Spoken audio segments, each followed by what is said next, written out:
Okay, let's talk about that one annoying debt. You know the one I mean, the one that just lingers. We're going to tackle it head on with a really focused 30-day plan that I call the debt sprint. Come on, you know exactly which one I'm talking about, right? It's not the giant mortgage or some massive loan. It's that nagging credit card balance or that buy now, pay later thing that just seems to always be there. You're making the minimum payments, but it feels like you're just treading water. It's small enough that you can kind of ignore it, but big enough that it's causing this constant low-level hum of stress in the back of your mind. So what's the fix? It's time for a 30-day debt sprint.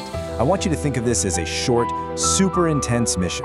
The goal is dead simple. Pick one of those debts and just attack it with everything you've got for 1 month. Seriously, in these next 30 days, you can make more real progress than you might have in the last 6 months combined.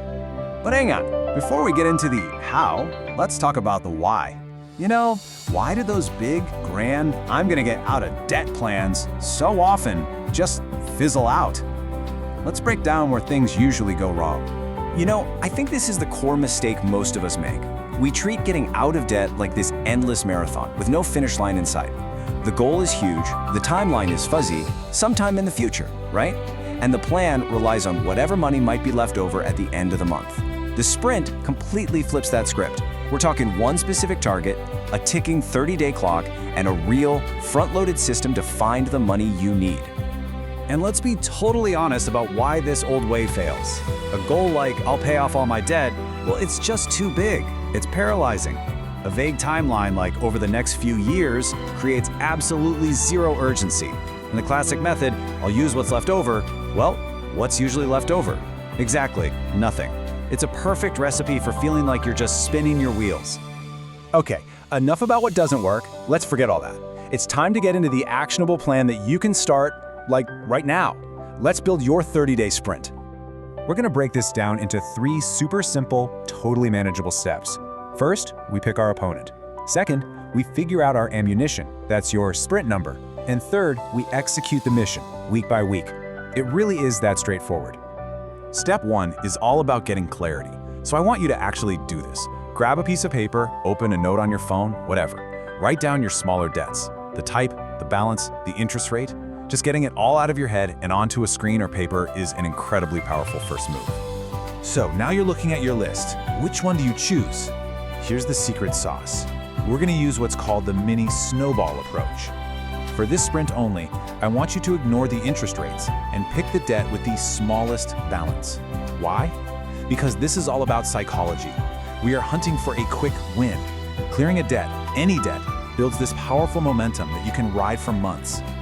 Okay, on to step 2, finding your sprint number. Look, this is not about creating some punishing long-term budget that you're gonna hate. This is a 30-day audit, a short experiment. Just look at your non-essentials. Food delivery, subscriptions you forgot you had, impulse shopping.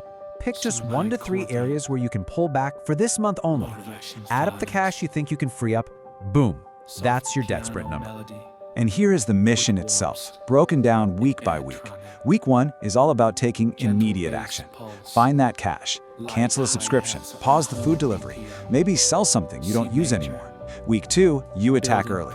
You take that cash and make one big extra payment. That early hit feels amazing.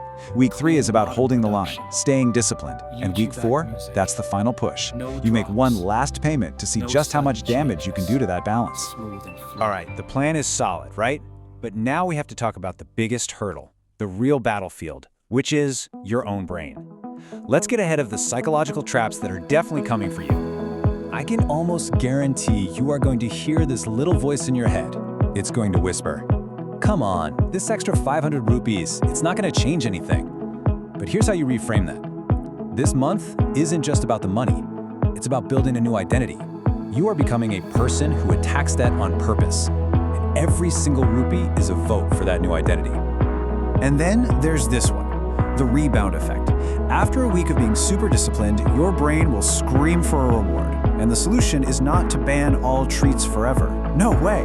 The solution is to plan for them. Acknowledge that you'll want something, put a small planned treat in your budget for week 3, and then stick to the rest of the plan. Don't let an impulse purchase derail the whole mission.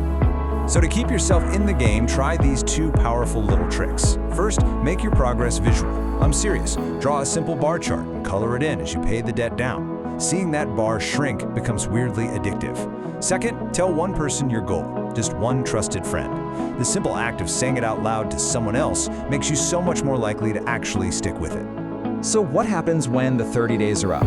What if the debt isn't totally gone? Let's talk about what success really looks like here. And I need to be absolutely clear about this. This is not a test you can fail. The only goal here is to make significant progress. If you end the month with a lower balance than when you started, you have won, period. Just think about the power of a focused sprint. Imagine starting with a 12,000 rupee debt, and by the end of the month, it's down to 6,000. You didn't fail because you didn't hit zero. You cut the problem in half in just 30 days. That is a monumental victory. So, if you don't hit zero, the path forward is clear. First, you stop and you acknowledge and celebrate your new lower balance. You've proven to yourself you can do this. Second, you can commit to another sprint next month, maybe a lighter one, but most importantly, you keep the habit. You just keep sending something extra to that debt every single month. So that's the plan. It's simple, it's focused, and it works because it builds that amazing feeling of momentum. Your 30-day sprint officially starts now. So the only question left is, which debt are you going to